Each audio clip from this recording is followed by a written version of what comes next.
Public Affairs very much thanks Residco, our sole corporate underwriter, for helping to make the production of this show possible.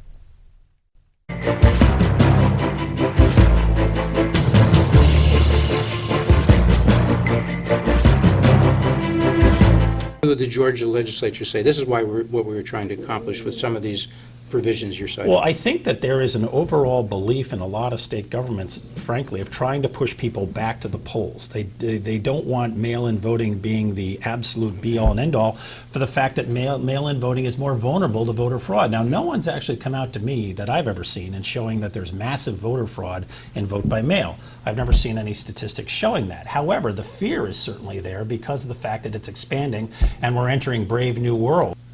You're watching Public Affairs. Berkowitz is my name, and politics is our game. And we will be doing lots of politics and public policy and ballot integrity because, folks, they're all wrapped up.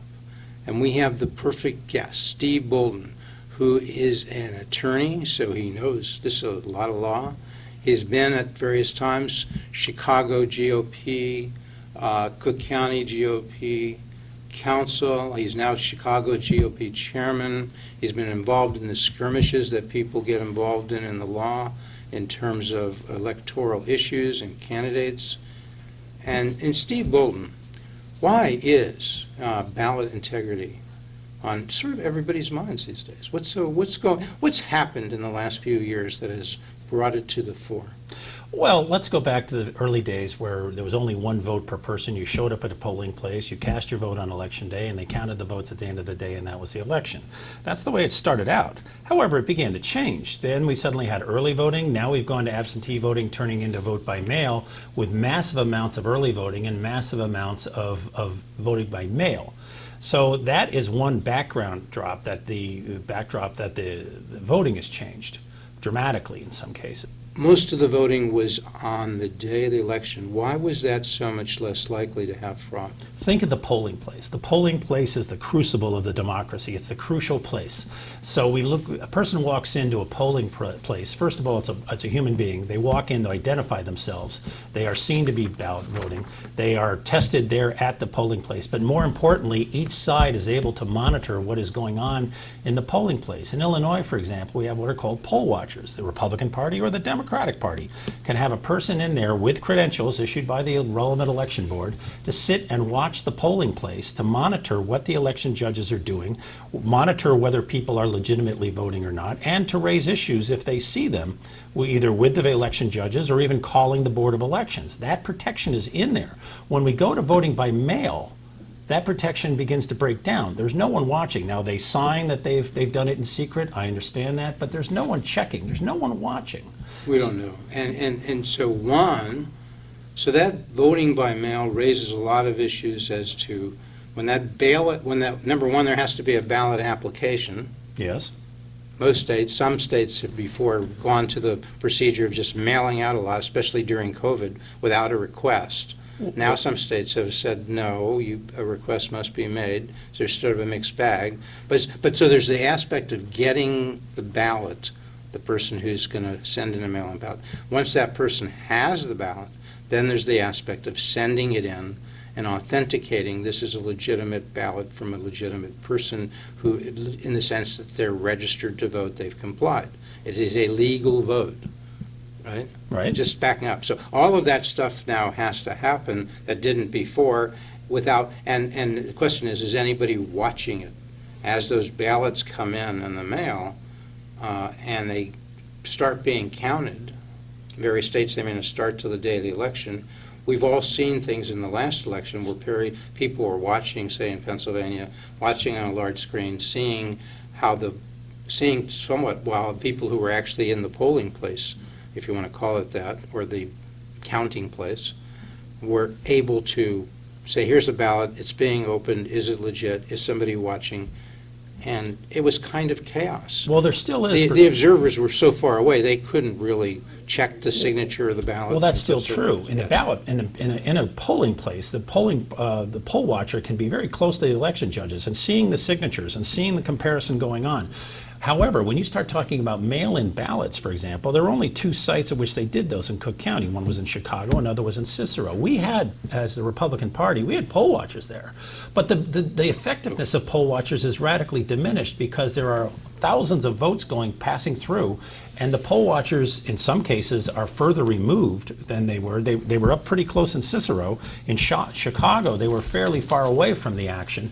And so the effectiveness of the poll watcher is diminished. And we in the Republican Party believe that poll watchers are absolutely crucial, along with election judges, for the integrity of the polling place. Okay. And so, I mean, we've kind of given people an idea, I hope, in the last few minutes of the massive changes that have gone on in this country as to our voting process. But it's deeper. It's deeper because now other organizations are acting to create massive vote totals in vote by mail by having their own lists, by having their own organizational processes to try to drive out every vote. Every politician knows that elections are won by turnout. It's a simple game of how many votes do you have. And it used to be in the old days at the precinct level, there'd be a precinct captain, and if Mrs. McGillicuddy hadn't voted by 4 o'clock, somebody would run over to her door and knock and say, Mrs. McGillicuddy, you need to go vote. They would do that. But now it's becoming so sophisticated, we have massive operations with huge voter lists strictly designed to try to drive the vote by mail and the absentee balloting into the electoral totals by... And the early voting, and make it earlier and earlier so people don't have 1 day to vote, or 5 days to vote, or 40 days to vote. We're going toward an election season that's rather extended. Some people may say we should have early voting for a few months. What's the point of having 40 days? Well, the point was convenience, but now there's a danger, though, because what happens when you voted 40 days out and all of a sudden some huge scandal erupts? Suddenly it turns out that this candidate wasn't what you thought it was, or that person was. You don't get to change your vote. There are no do-overs in early voting. So the problem is when you extend it out, all of these procedures begin to undercut the integrity of the election result, which is a fundamental value that a democracy must maintain. That's why I and other people are starting to have a lot of qualms about how loose the election procedures are getting. And so that there is, and now when you see a lot of these new procedures that third-party organizations and political parties are engaging in to drive the vote by mail, it's stopped becoming a game of anything else but how many votes by mail can you get in. And then we get into the issue of ballot harvesting, where third persons that you don't even know suddenly pick up your ballot and take it in for you. It's becoming a somewhat hybrid operation that's far away from a polling place, the one that you and I would know growing up. It's becoming a completely different game, and I think it's dangerous for democracy. And so by ballot harvesting, we mean the process by which often professionals will try to get ballots to various people, get them to vote a certain way if they can, then try to get them or help them collect those ballots and get them to the polling place. Well, it's simple. A representative of that organization will appear at their door to get the ballot. Now, that actually has been very effective. For example, in California a couple of years ago, the Republicans were wiped out in congressional races. No one could figure out why, until they realized that the Democrats had changed the law to allow much more ballot harvesting, and the Republicans hadn't woken up to it, so that the Democrats got tremendously larger vote totals because they were now playing this game, if you will. Now Republicans are catching up and playing a similar game, at least in California or in states where that amount of ballot harvesting is allowed. With all these changes that are occurring at a time when our country is very partisan, very rigidly partisan, and very closely divided. I mean, take a look at some of the statistics on how close the 2020 election was, how many votes were necessary to tip a state and put the election into the House of Representatives. It wasn't much. Right. If we look at 2016, when this closeness started showing up, and that time we didn't have as much mail-in voting as we had in 2020, but that election, as people would know, came down to 3 states, roughly. And that Trump won those 3 states. We're talking Wisconsin, we're talking Michigan, we're talking Pennsylvania, right? Mm-hmm. Roughly 50,000 votes or so, total, but smaller number in each state. And so is that close? And then there was all of this stuff about Remember the Wikipedia leaks had hampered or hurt, they contended, Hillary Clinton, and that was said to be by the Russians, and then there arose allegations that the Trump team was involved in this, and then there was, after his election, various things that led to a major investigation that went on for several years, the Mueller report. That is the backdrop. Everything is always a backdrop because it never quite goes away. And so even when Trump said he was exonerated and others said no, the finding was there was insufficient evidence to show collusion of the Trump team with Russia, insufficient evidence to show obstruction of justice. So there are people who doubted through all 4 years. There was the resistance of the Democrats, right? Well, yes. Of many Democrats, not all But Democrats. that's another problem that's going on in our democracy, is that in 2016, the Democrats essentially asserted that the presidential election was illegitimate in that Trump had been helped by Russians and Trump had course, somehow yeah. gamed the system. Of course, they said that. I'm not saying of course it happened. But yes. then throughout his 3 years, many Americans refused to accept him as a legitimate president, but then turned the clock. Leading up into his impeachment one, Leading up and then into his impeachment two, Right. a double impeachment. And but then turn the clock forward to 2020, and now it's reversed, that the Republicans are suddenly saying that the election is illegitimate, that Joe Biden is not the legitimate president. This is very dangerous when major political parties are on each side, I would point out, are attempting to undercut the legitimacy of elections. Right, and there again, we had an even closer election. 20,000 votes or so would have flipped the election, or it would have the three major states then that were involved were Georgia and Wisconsin and Arizona. If Trump had been able to flip those three states in terms of showing fraud, showing inaccuracies, it wouldn't have taken much. It would have taken 20,000 votes total in those three states. About right. Right. And that would have thrown the election into a tie, and that would have been, if there's a tie in electoral votes. It would have gone to the House of Representatives, and then Trump would have won. Would have won. But if you wanted to avoid all that, you say, well, if you threw in New Mexico, if you won that, it wouldn't have been a tie. He would have won it. He would have won it clearly in 4 states, and that might have taken 40,000 total votes. The point is not to argue again who won in 2016, who won in 2020, and when it was legit. The point is to say the country has changed as a result of those 2 elections and COVID, and now the massive increase in mail-in that occurred in 2020 is likely to reappear in 2024, even though COVID has gone away. So our whole process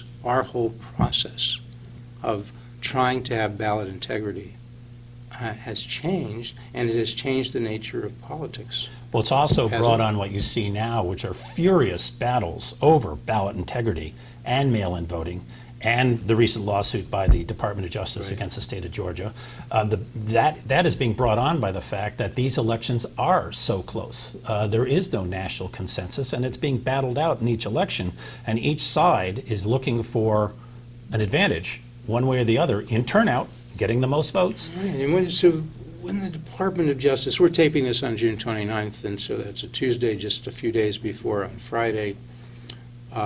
What happened with the DOJ, Department Well, of the Justice? state of Georgia passed a new law that restricted various elements of mail-in balloting and some of the other election procedures. And the Department of Justice in Washington has now filed a lawsuit in Atlanta in federal court alleging that that statute violates the Voting Rights Act, a federal statute passed in 1965 and amended various times since, in that it is racially discriminatory based upon various arguments that they're making as The allegations of the Department of Justice, the United States Department of Justice, is that Georgia law is racially discriminatory, right? Right. And they hang a lot of that on what? What is the law that are the underpinnings of that lawsuit? Well, they hang it on the federal fact law is what? that Georgia and other states have had such a long history of racial discrimination in voting, which is certainly true. And as a result, the Voting Rights Act actually had a provision that certain states, once they had a long history of discriminatory voting laws, would have to have their new laws pre-cleared by the Department of Justice. Now, that was invalidated by the Supreme Court about 8 years ago on grounds that the data that was showing that all of these states were obviously racist was 40 years old or more, and the Supreme Court simply said we're not going to engage in this assumption any longer until someone shows us newer, better evidence that this is actually still true. And that hasn't come about yet. No one's shown that. So there's no longer pre-clearance of these statutes by the Department of Justice. Georgia went ahead and passed a statute, and now the Department of Justice is filing suit in federal court alleging that those provisions violate the act. The Voting Rights Act Correct. of 1965, 56 years ago, a major piece of legislation that did a great deal to, especially in the states that had been pre-clearance states, which were primarily Deep South, but not exclusively. But those states, over time, had to, if they were going to make changes, had to get them cleared. And over time, what happened in Georgia, perhaps starting in 1965, but continuing especially in the last decade or two, especially in the last 5 years? Well, What happened in Georgia that's noteworthy in the last 5 years? Well, Stacey Abrams and other activists like that greatly increased black registration within the state of Georgia, and the electoral effects of that are being seen in elections that Ralph Warnock won in the Senate race. There are many black officials now elected in Georgia. Indeed, Trump lost the election in Georgia in 2020, and that was very important in losing his attempt for re-election. So Georgia had hitherto been thought of as a lock for Republicans, certainly, right? Not a lot, but And becoming less so. This trend has been but seen. That's the point, is that your point is that the Voting Rights Act focuses on racial discrimination. The Department of Justice brings this allegation, this lawsuit a week ago, putting a lot of weight in the 50-page complaint on the history of racial discrimination in the South, not just in Georgia, and saying you've got to watch out here because they're up to it. That's essentially, putting it in plain language, the Department of Justice is saying they're up to it, meaning the Republicans are up to it again, and they're using this law, a racially discriminatory law, to suppress black votes in a variety of ways, which will help them in their election efforts in 2022 and on. Am I right? Is that what the Department of Justice is doing in this Georgia lawsuit? Pretty much. Okay. The Voting Rights Act and what it means has begun to change. It started out as a statute to allow blacks to have no gerrymandering, so that blacks could get elected to state legislatures and blacks could elect the candidates of their choice to have representation in the government, which is a very fundamental goal. But now it's begun to shift because with the recent decision by the Supreme Court taking out the preclearance and other things like that, and the fact that they cannot reestablish preclearance, no one's come up with the statistical evidence to reestablish it. Now they're shifting, the people using the statute are shifting it to saying you're denying the vote to black people, not just limiting it or abridging it. Flat out denial. To me, that's a tougher, very much tougher nut for the Department of Justice to crack. I'm pointing out that people are now using the Voting Rights Act to claim discrimination and invalidating statutes on minutiae, small little matters like handing out water bottles. So it's getting a little bit out of control in my mind. But to go over what else the Georgia statute does, they made it more difficult in a sense to get an absentee ballot because you have to show ID and to change your address and provide adequate identification of a Georgia driver's license number, or if not that, you have to come up with a utility bill. You have to show more to get an absentee ballot. Let's leave it at that. Why do you suppose what do you think Georgia would say as to why they are doing that? Well, what would the Georgia legislature say? This is what we were trying to accomplish with some of these provisions you're citing. Well, I think that there is an overall belief in a lot of state governments, frankly, of trying to push people back to the polls. They don't want mail-in voting being the absolute be-all and end-all for the fact that mail-in voting is more vulnerable to voter fraud. Now, no one's actually come out to me that I've ever seen and showing that there's massive voter fraud in vote by mail. I've never seen any statistics showing that. However, the fear is certainly there because of the fact that it's expanding and we're entering brave new world, if you will, with vote by mail, the way it's expanding.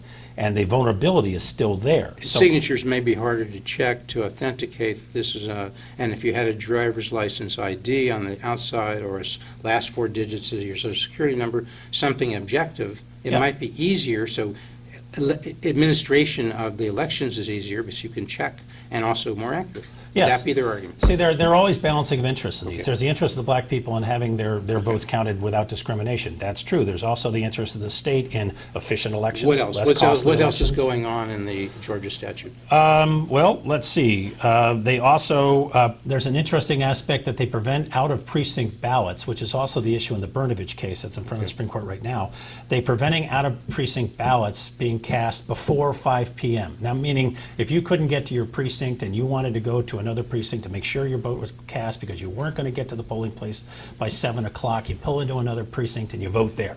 Okay. What the law says is you can do that, but you can't do that before 5 o'clock at night with the polls closing at 7, because people would then just use it and abuse it by saying, well, I don't feel like driving over to my polling place, I'm just going to vote here. Whereas at after 2 o'clock 5, in the you might not afternoon. have time, so that would be the argument that After 5 possibly o'clock, is there's a okay. more legitimate possibility that Okay, they couldn't okay. get to their polling place. But before 5 o'clock, they should have every opportunity Well, to get to the and polling somebody place. might say, but what does this have to do with suppressing the black vote? Well, they would say that blacks have less transportation, therefore they have less access to get to their polling place. That's the rationales we get. But my point is that, in my view, we are starting to get to slightly out there, esoteric, edge of the envelope arguments as to why this is true or that is true as far as whether there's an effect or not. That's one of the issues that the Supreme Court is starting to wrestle with about the Voting Rights Act, which is called causation, which means, is the statute, such as the Georgia statute, causing the problem, or is it that socioeconomic factors that predated the statute, are they causing the problem? And if it's things that aren't the statute, does that put it under the Voting Rights Act? Because the statute isn't causing it. Let's fast forward quickly to the state of Florida. Mm-hmm. They have a law, new law that came out a few months ago to modify their election rules. They haven't been sued yet.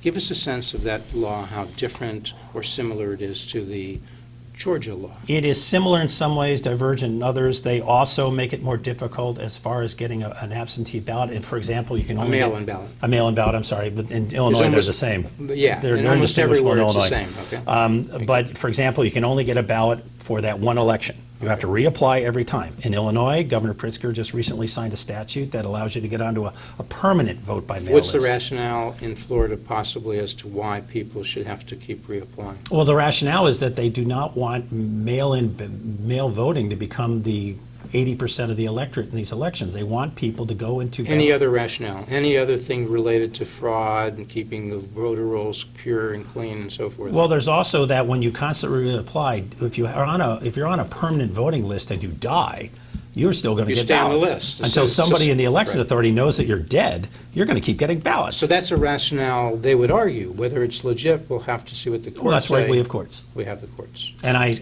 actually believe, in my mind, that most, if not all of these cases, will eventually wind up on the What doorstep about of the vote Supreme Court. harvesting? Is there something in the Florida law that does more to prevent vote harvesting? It prevents third-party organizations, which is the thing I talked about earlier, from engaging in sending absentee ballots to people who have not, who have already requested ballots with a heavy fine.